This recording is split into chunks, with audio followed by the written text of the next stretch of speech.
நேயர்களுக்கு வணக்கம். தாவேக அமைச்சரவை விரிவாக்கம் ரொம்ப விறுவிறுப்பா நடந்து முடிஞ்சிருக்கு. கிட்டத்தட்ட 23 அமைச்சர்கள் பதவியேற்றுக் கொண்டிருக்கிறாங்க. 2 பேரு காங்கிரஸை சேர்ந்தவர்கள் அப்படின்னு பார்க்க வேண்டிய விஷயமா இருக்கு. சென்னையை பொறுத்த வரைக்கும் எடுத்துட்டீங்கன்னா இதுவரைக்கும் நீங்க பாத்தீங்கன்னா விஜய் முதற்கொண்டு விஜயா இருக்கட்டும், ராஜ்மோகன், புசி ஆனந்த், வெங்கட்ரமணன், அதே போல பாத்தீங்கன்னா ஆதவர்ஜுனா, மொத்தம் 5 பேர் என்ன பண்ணிருக்காங்க, சென்னையில மட்டுமே அமைச்சர்களா பொறுப்பேற்று இருக்காங்க, விஜயும் உட்பட. இதுல ரொம்பவே எதிர்பார்த்தவரு தனக்கு எப்படியோ ஒரு மினிஸ்டர் பதவி கன்ஃபார்ம் அப்படின்னு ஆரம்பத்துல, அதாவது இந்த ரிசல்ட் வந்துன்றது பாத்தீங்களா, அப்ப இவரு ரொம்ப லீடிங்லயே இருந்தார். லீடிங்ல இருக்கும்போது இவருக்குள்ள ஒரு அதீத நம்பிக்கை இருந்துச்சு, நம்ம கன்ஃபார்மா அமைச்சர்ப்பா, அதுல எந்த வித மாற்று கருத்து இல்லப்பா அப்படின்னு ரொம்ப அதீத கான்பிடென்ட் என்ன பண்ணாரு இருந்தாரு. ஆனா அவருக்கு பெரிய ஏமாற்றத்தின் மேல ஏமாற்றமா இருந்தது. ஏன்னா முதல்வர் அவர்கள் பொறுப்பேற்றுக் கொள்ளும் பொழுது கூடவே சில அமைச்சர்கள் பொறுப்பேற்றுக் கொள்வாங்க, ஃபர்ஸ்ட் அதுல நம்ம தான் இருப்போம் அப்படின்னு எதிர்பார்த்தாரு. அதுலயே ஒரு பெரிய ஏமாற்றம் இருந்தது, கிடையாது இவருக்கு அப்படின்னு தெள்ள தெளிவா தெரிஞ்சது. அதுக்கப்புறம் சரி ஓகே, அமைச்சரவை விரிவாக்கத்துல நிச்சயமா நம்மளுக்கு ஒரு சீட்டு கன்ஃபார்ம் அப்படின்னு தன்னைத்தானே என்ன பண்ணாரு, தேற்றிக்கொண்டு ரொம்ப தெம்பா இருந்தாரு. ஆனா இந்த தடவையும் அவருக்கு பெரிய ஆப்ப சீவி வச்சிருக்கிறாங்க விஜய் அவர்கள் அப்படின்றதுல எந்த வித மாற்று கருத்து இல்ல. கொளத்தூர் தொகுதியில ஜெயிச்ச வி.எஸ். பாபு பெரும் ஏமாற்றத்துக்கு போயிருக்கிறார். இவர் ரொம்பவே நம்பிட்டு இருந்தாரு, முதலமைச்சரா இருக்கிற மு.க. ஸ்டாலின் அவர்களையே நம்ம தோக்கடிச்சிருக்கிறோம், அப்ப நம்ம கெத்தியா, நிச்சயமா சென்னையிலே ரொம்ப எதிர்பார்க்கப்பட்ட தொகுதி கொளத்தூர் தொகுதியில மு.க. ஸ்டாலின் அவர்கள் தோத்து விட்டாரா அப்படின்னு பலரும் பலவிதமான செய்திகளை போட்டாங்க. வி.எஸ். பாபு யாருப்பா, அவர் ஜெயிச்சிருக்கிறாரு, முதலமைச்சரா இருந்த அந்த தொகுதிக்கு எவ்வளோ நலத்திட்டங்களை கொண்டு வந்து தொகுதி எந்த அளவுக்கு வளர்ச்சி அடைய வச்சு இருக்கிற மு.க. ஸ்டாலின் அவர்களை என்ன பண்ணிருக்கிறாங்க, தோக்கடிச்சிருக்கிறாங்க இந்த மக்கள். சோ பெருசா பேசப்பட்டது. இன்னும் சொல்ல போனா இப்படி இப்படி இப்படி காட்டி என்ன பண்ணாரு, பரபரப்பை கிளப்பினாரு வி.எஸ். பாபு அவர்களுக்கு. ஆனா அவருக்கு சேர்த்து வச்சிருக்கிறாங்க ஆப்பு. ஏன்னா அவர் எதிர்பார்த்ததுல எந்த வித மாற்று கருத்தும் கிடையாது. ஏன்னா அவ்வளவு பெரிய தொகுதி, சிஎம்மா இருந்த முதலமைச்சரே தோக்கடிச்சிருக்கிறோம், அப்ப நமக்கு நிச்சயமா ஒரு உரிய இடம் நம்மளுக்கு இருக்கும், விஜய் அமைச்சரவையில கன்ஃபார்மா நம்ம என்ன பண்ணுவோம், அமைச்சரா இருப்போம் அப்படின்னு தான் பேசப்பட்டது. முதல் தடவை அந்த முதலமைச்சரா பொறுப்பேற்றுக் கொள்ளும் பொழுதே அந்த அமைச்சர்களோடு இவர் இருப்பாரு அப்படின்னு எதிர்பார்க்கப்பட்டது.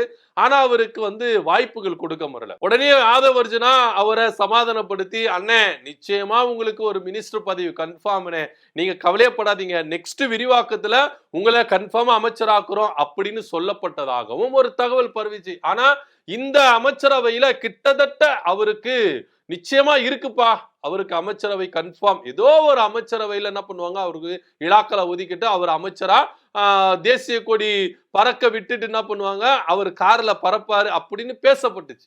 ஆனா அதுக்கு எல்லாத்துக்கும் சேர்த்து வச்சாரு விஜய் ஆப்பு. நீ சிஎம் தொகுதியை வேணா ஜெயிச்சுக்க, நீ ஸ்டாலின் அவர்களா தோக்கடிச்சுக்க, எதனா பண்ணீங்க, முடிவெடுக்கிறது நானு, நீ முதலமைச்சரா இருந்த மு.க. ஸ்டாலின் அவர்களை தோற்கடிச்சுட்டா உங்களுக்கு நான் சீட்டு தரணுமா, அமைச்சர் பதவி கொடுக்கணுமா, போப்பா உங்க மேல ஏகப்பட்ட கேஸ் எல்லாம் இருக்குது, அதெல்லாம் எனக்கு தெரியும் அப்படின்னு கூட பல பேர் என்ன பண்றாங்க, பேசிக்கிறாங்க. சோ இது அடிப்படையில கூட இவருக்கு மினிஸ்டர் பதவி கொடுக்காம இருக்கிறதுக்கான வாய்ப்புகள் இருக்கு அப்படின்னு சொல்லுது. ஆனா இதுல ஒரே ஒரு விஷயத்தை மட்டும் நல்லா நோட் பண்ணிக்கணும். ஏன்னா கிட்டத்தட்ட 5 பேரு சென்னையில மட்டுமே தேர்ந்தெடுக்கப்பட்டாங்க, விஜய் உட்பட. சோ அதுக்கு மீறி சென்னையில வாய்ப்பு தர்றதுக்கு இல்ல, அடுத்த மாவட்டத்தில இருந்து தொகுதியில இருந்தா கொடுப்பாங்க அப்படின்னு பேசப்பட்டது. ஆனா மரியவில்சனுக்கு கொடுத்திருக்காங்க, ஆர்கே நகர் தொகுதி மரியவில்சன் கொடுத்திருக்காங்க, வேளச்சேரியில குமார் அவருக்கு கொடுத்திருக்காங்க. அப்ப வி.எஸ். பாபு எந்த விதத்துல குறைஞ்சு போயிட்டாரு, எந்த விதத்துல குறைஞ்சு போயிட்டாரு, கொடுத்திருக்கலாமே. இவன் மு.க. ஸ்டாலின் அவர்களே தோற்கடிச்சிருக்கிறாருப்பா. ஆனா உங்களுக்கு வி.எஸ். பாபு கண்ணு தெரியல, மரியவில்சனை கண்ணு தெரியுது, வேளச்சேரி குமார தெரியுதுன்னா நீங்க நிச்சயமா இவங்களுக்கு கொடுத்துக்க பதில் அவர் கொடுத்துடலாமே. கிட்டத்தட்ட சென்னையில மட்டுமே 7 அமைச்சர்கள், விஜய் உட்பட 7 அமைச்சர்கள் சென்னையில மட்டுமே இருக்கிறாங்க. சோ அப்படி இருக்கும் பொழுது இதுல வி.எஸ். பாபுக்கு ஒரு பதவி கொடுத்திருக்கலாமே, ஏன் கொடுக்கல அப்படின்னா வி.எஸ். பாபு மேல ஆல்ரெடி ஏகப்பட்ட புகார்களும் அலிகேஷனும் அவர்கிட்ட மேல இருக்கு. ஒருவேளை மினிஸ்டர் பதவி கொடுத்தா எதனா ஒரு விஷயங்கள்ல அவர் மாற்றுறதுக்கான வாய்ப்புகள் இருக்கு. உதாரணத்துக்கு ஒண்ணும் கிடையாதுங்க, வில்லிவாக்கத்துல ஆதவர்ஜுனா ஒரு மீட்டிங் நடத்தாரு தேர்தலுக்கு முன்பாக, பாட்டில் வீசப்பட்டது அப்படின்னு சொன்னோன்னே வேட்டியெல்லாம் மடிச்சு கட்டிட்டு என்ன அளவுக்கு அவர் குரல் கொடுத்தாரு, எந்த அளவுக்கு சர்ச்சையில மாட்டினாரு அப்படின்றதெல்லாம் நம்மளுக்கு தெரியும். அவர் அதிமுக இருக்கும் போதும் பல சர்ச்சைகள்ல மாட்டியிருக்காரு, பல கேஸ்ல மாட்டியிருக்கிறார். திமுகவில் இருக்கும் பொழுதும் பல சர்ச்சைகளும் கேஸ்களும் அவர் மேல இருக்கு. சோ இப்ப தாவேக்கால வரும்போது பல சர்ச்சைகள் அவர் மாட்டினாரு. இன்னும் சொல்ல போனா முதலமைச்சரா இருந்த மு.க. ஸ்டாலின் அவர்களை தோற்கடிச்சுட்டா இவருக்கு கொடுத்தே ஆகணுமா அப்படின்ற ஒரு கேள்வி இருக்குல்ல, கிடையாது. அவர் பின்புலம் என்ன, அவருடைய அவருடைய பேக்ரவுண்ட் என்ன, அவருடைய வழக்குகள் என்னென்ன இருக்குது, அவர் என்னென்ன அதிகார துஷ்பிரயோகம் பண்ணியிருக்கிறாரு கடந்த நாட்கள்ல, இதெல்லாத்தையும் விஜய் அவர்கள் என்ன பண்ணாரு, தோண்டி எடுத்திருக்கிறாரு. சோ இதன் அடிப்படையில தான் அவருக்கு மினிஸ்டர் பதவி கொடுக்கல. ஒருவேளை மினிஸ்டர் பதவி கொடுத்தா இது எந்த அளவுக்கு வேற மாதிரி ஒரு பிம்பத்தை கிரியேட் பண்ணும், இது அரசுக்கும் விஜய்க்கும் எந்த அளவுக்கு ஒரு தடையா இருக்கும் அப்படின்னு தான் விஜய் அவர்கள் யோசிச்சு என்ன பண்ணாரு, வி.எஸ். பாபுக்கு சீட்டு கிடையாது, அவர் எம்எல்ஏவை தொடரட்டும் அப்படின்னு சொல்லியிருக்காங்க. ஆனா அவருக்கு கொடுக்க வேண்டிய ஏதோ ஒரு வாரிய தலைவர் பதவியை அவருக்கு கொடுப்பாங்க. அதுல எந்த வித மாற்று கருத்து இல்ல. எதனா ஒரு விதத்துல அவருக்கு உரிய மரியாதையும் உரிய அங்கீகாரத்தையும் கொடுப்பாங்க அப்படின்னு பேசப்படுது. ஆனா வி.எஸ். பாபு தரப்புல இருந்து எதிர்பார்க்கப்பட்டது என்ன அப்படின்னு பாத்தீங்கன்னா மினிஸ்டர் பதவி தான். ஆனா இப்போ அந்த பதவி அவருக்கு கொடுக்கப்படல. இனிமேட்டு இருந்து வர்றதுக்கான வாய்ப்புகளும் இல்ல அப்படிதான் பேசப்படுது. ஏன்னா கிட்டத்தட்ட வந்து பாத்தீங்கன்னா 32 அமைச்சர்கள் இலாக்காக்கள் ஒதுக்கி என்ன பண்ண இருக்கணும் அப்படின்றது. ஆனா இது வரைக்கும் பாத்தீங்கன்னா 23 பேர் வந்துட்டாங்க. இதுக்கப்புறம் விசிகா இருக்கு, சிபிஐ சிபிஎம் இருக்கு, இன்னும் அதிமுக எம்எல்ஏக்கெல்லாம் வர வேண்டியது இருக்குப்பா. அவங்களுக்கெல்லாம் நம்ம வந்து கொடுக்க தேவையில்லையா, எல்லாத்தையும் நம்மளே எடுத்துக்கிட்டா எப்படி அப்படின்னு விஷயமும் இங்க இருக்குது. சோ எப்படி பார்த்தாலும் வி.எஸ். பாபுக்கு ஏமாற்றத்தின் மேல் ஏமாற்றம் அடைந்திருக்கிறார் விஜயால். ஏன்னா கொளத்தூர் தொகுதியை மட்டும் நீங்க எடுத்துட்டீங்கன்னா முதலமைச்சரா இருக்கும்போது மு.க. ஸ்டாலின் அவர்கள் எந்த அளவுக்கு அந்த தொகுதியை வந்து வளர்ச்சி அடைய வைத்திருக்கிறாரு. ஆனா எதுவுமே செய்யாம, மக்களை பார்க்காம, அரசியலை செய்யாம, எதுவுமே பண்ணாம சோ விஜய் அப்படின்ற ஒரே ஒரு காரணத்துக்காக வி.எஸ். பாபு என்ன பண்ணிருக்காங்க, ஜெயிக்க வச்சிருக்கிறாங்க மக்கள்.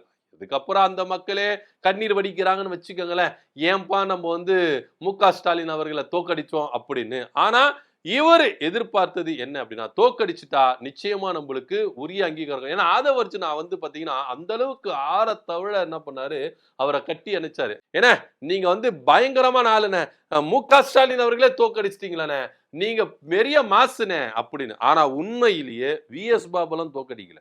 நீங்க ஒரே ஒரு விஷயத்த மட்டும் நல்லா ஞாபகம் வச்சுக்கோங்க. இன்னைக்கு தாவேக்கால இத்தனை எம்எல்ஏக்கள் இருக்கிறாங்களா, இவங்க எல்லாருமே இவங்களுடைய பின்புலத்தாலேயோ, இவங்க செய்த அரசியலாலேயோ, இவங்க செய்த நலத்திட்டங்களாலேயோ அந்தந்த தொகுதியில ஜெயிக்கல. விஜய் அப்படின்ற ஒரே ஒரு முகத்துக்காக மட்டும்தான் ஜெயிச்சிருக்காங்களே கண்டி, மத்தபடி வேற எதுவுமே இல்லை. இவங்க இப்பதான் தெரிஞ்சுக்கிறாங்க மக்கள், இந்த தொகுதியில இந்த எம்எல்ஏவை நம்ம தேர்ந்தெடுத்துட்டோமே, இவங்க என்ன அரசியல் செய்வாங்க, என்ன நமக்காக செய்வாங்கன்னு சொல்லிட்டு இப்ப எல்லா மக்களும் என்ன பண்றாங்கன்னா வருந்துறாங்க. சோ இப்படி இருக்கும்போது அமைச்சரா ஆயிருவோம் அப்படின்னு தான் வி.எஸ். பாபு ரொம்பவே எதிர்பார்த்திருந்தார். அவருடைய எதிர்பார்ப்புல எல்லாத்திலையும் விஜய் அவர்கள் மண்ணவாரி போட்டிருக்கிறாரு அப்படின்னு தான் பார்க்க வேண்டிய ஒரு விஷயமா இருக்கு. நிச்சயமா அவருக்கு வாரிய தலைவர் பதவி எதுனா ஒண்ணு கொடுப்பாங்க, கொடுக்காமலாம் இருக்க மாட்டாங்க, கொடுப்பாங்க. ஏன்னா மு.க. ஸ்டாலின் அவர்களை தோற்கடிச்சிருக்காருல்ல, அதை அப்படியே விட்டுற முடியுமா, அதனால அவர் கொடுப்பாங்க அப்படின்னு தான் எதிர்பார்க்க வேண்டிய ஒரு விஷயமா இருக்குது. இந்த பத்தியோட கருத்து அப்படின்னு கீழே கமெண்ட் பண்ணுங்க. நன்றி, வணக்கம்.